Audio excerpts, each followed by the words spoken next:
একটা নেকি দিয়া জান্নাতে যাবে এই উম্মত। অন্য উম্মতের কথা জানি না আমি, এই উম্মত এক নেকি দিয়া জান্নাতে যাবে।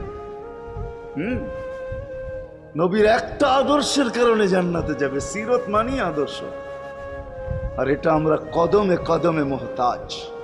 কেননা এই ছোট জীবনটা যদি গ্রহণযোগ্যতা পর্যন্ত পৌঁছাইতে হয় আল্লাহর কাছে, চাই নারী হই, চাই যুবক হই, চাই বৃদ্ধ হই, যেই মানুষই হই না কেন, যেখানেরই হই না কেন, যেই বাসারই হই না কেন, যেই বর্ণেরই হই না কেন, যেই পেশারই হই না কেন, যেই সোসাইটিরই হই না কেন, এই জীবনটাকে যদি গ্রহণযোগ্যতা পর্যন্ত পৌঁছাইতে হয় কার কাছে? দুনিয়া আলাদের কাছে না, মালিকের কাছে, যিনি এক ফোঁটা পানির থেকে অস্তিত্ব দিছেন, যার কাছে আবার আমাদেরকে ফিরা যেতে হবে। পালানের কোনো সুযোগ নাই। এই জন্যই কোরআন আমাদেরকে বোঝায় আইনাল মাফার।